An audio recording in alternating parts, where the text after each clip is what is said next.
A few days later, after completing all the formalities, I took my luggage and left my parents-in-law's house. I told my mother-in-law that I was leaving today. I bowed to her as a gesture of respect. In response, my mother-in-law glared at me. "You've been a lousy wife and a lousy mother from beginning to end," she said. "You're the worst mother for leaving your kids." She continued to mock me, and my daughter and son laughed at her remarks.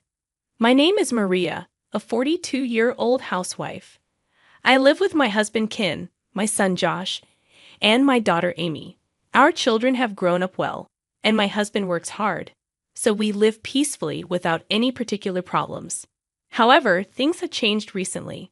My father-in-law passed away due to illness, and my mother-in-law moved in with us. My husband, being her only son, felt sorry for her being alone and brought her to our house without consulting us.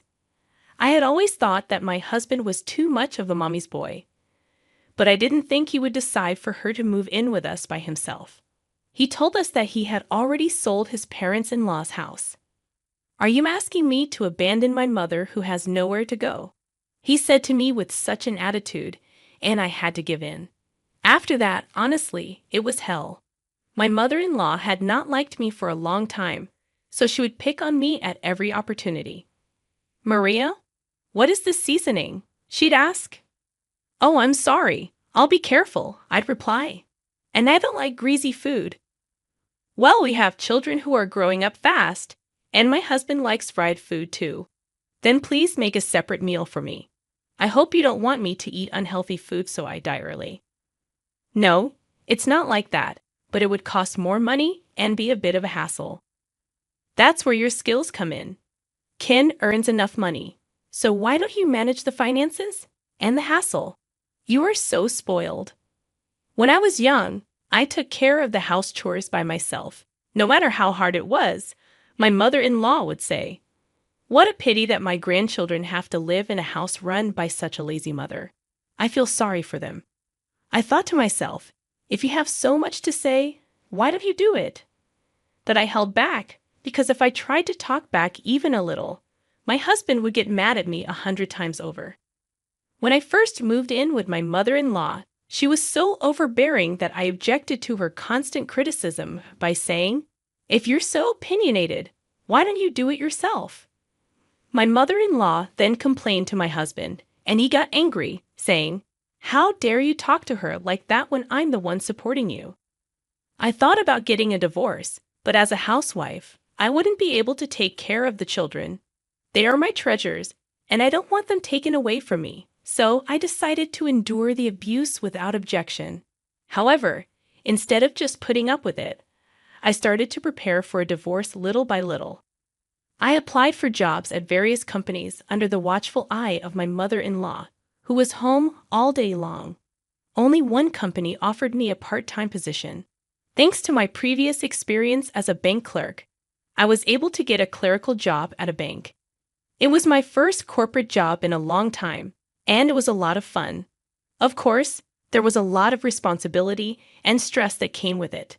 Still, it was more peaceful than seeing my mother-in-law at home all the time. But my mother-in-law didn't like the fact that I was working. Why work when Ken earns enough salary? Maybe she's out scavenging for men? She would insinuate, her words dripping with malice. What kind of thought process is that? A total idiot. It's not that my husband doesn't make a lot of money, but since his mother started living with us, our expenses have increased. We're not in a situation where we can afford everything. However, my mother-in-law insisted that I give her an allowance for my earnings so that I wouldn't spend it on men. When I refused and said it was not possible, she complained to my husband again. That night, when my husband came home from work, he yelled at me as he had done before. "Are you having an affair?" he demanded. "Huh. I'm not," I replied, shocked. "That's what my mother said. She said you're using your part-time salary to pay for men." "I'm not doing that." "Why do you believe your mother's lies?" "Shut up. Then give her an allowance to prove you're innocent." "Oh no," I muttered, feeling defeated. Then my mother-in-law came in with a smirk on her face. "500 a month," she demanded. "That much? I exclaimed. That's what my mother says, so give it to her, my husband ordered. In the end, I was defeated by the momentum of the two of them. I had to give most of the money I earned from my part-time job to my mother-in-law as an allowance. To make matters worse, my mother-in-law told the children, "Your mother is a horrible adulterer," with a smirk on her face. Even junior high school kids know what that means, and to tell them a lie like that is just awful. It was not fair at all, and it was ruining me completely. Then something happened to make the situation worse. I found out that my husband was having an affair. Despite suspecting me of infidelity, he was the one cheating. This pushed me over the edge. They say that when you reach your limits, you just blow it all out of the water. I didn't want to spend even 1 second with these jerks, so I immediately went to get the divorce papers.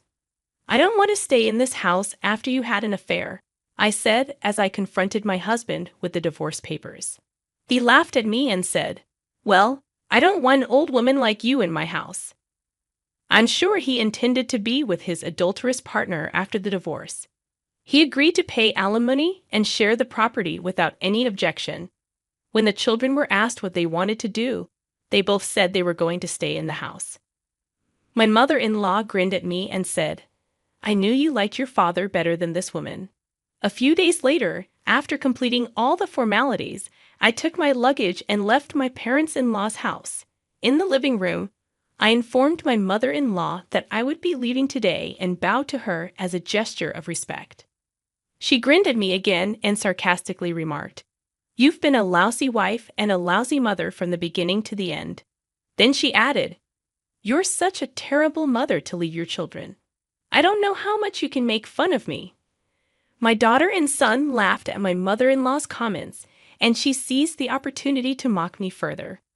"Look, even the children are laughing at you. What a pathetic mother."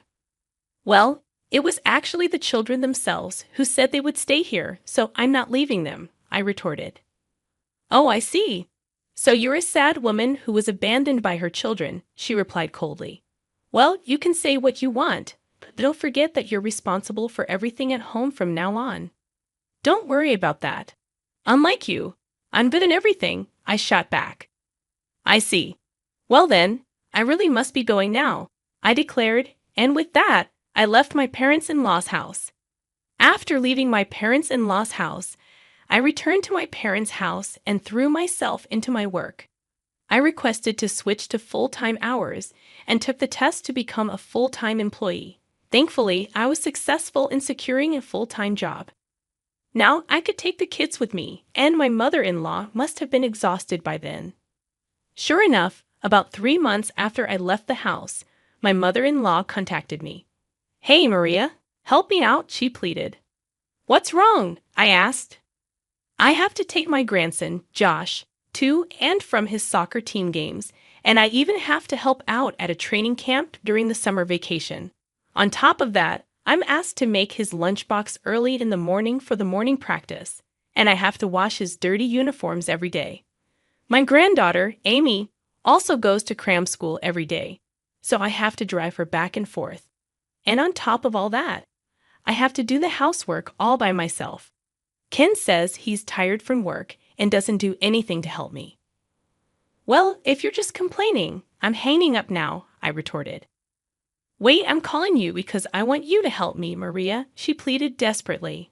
"Excuse me, I'm already divorced, so it doesn't concern me," I replied firmly. "Don't say that, please," she begged. "No, I won't go back," I stated firmly before ending the call, "but I understand that you're in a situation that you cannot handle by yourself. I cannot entrust my precious children to you." "I will take the children," my mother-in-law declared. "What? But they want to stay here," I protested.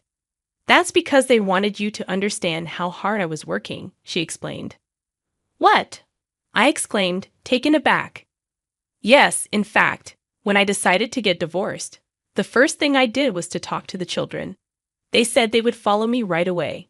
Amy, my daughter, said, "But this means that grandmother and the others are just kicking you out, right, Mom?" Then my son said, "I don't like that. We know how hard you work, Mom." So the children said that they would stay home first and let their grandmother know what their mother had gone through. my mother-in-law continued. I was so happy that they were on my side. I made up my mind that I would make enough money so I could come to bring them home. Well, then, I said, understanding the situation. Yes, everything was according to our plan. I'm not a full-time employee, and I'll take the kids, she concluded. Oh no, I muttered, realizing the gravity of the situation.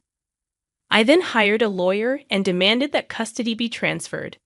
The children wanted to live with me, so custody was easily transferred. When I reported the affair to the company, his boss was amazed to hear it, and my husband was transferred to a department where he would not be able to advance in his career. Because of this, he could no longer pay the mortgage on the house he currently lives in. My mother-in-law has been ordered to work as well. My ex-mother-in-law is furious that her son is telling her what to do. My ex-husband and ex-mother-in-law are blaming each other. They'll probably have to leave the house this way. Well, it's none of my business anymore. Meanwhile, I rented an apartment and moved in with my children. They are growing up to be wonderful children. My daughter cooks, and my son helps me with laundry and cleaning. I wanted to be able to support them to do whatever they want to do in the future, so I will continue to work hard and earn money.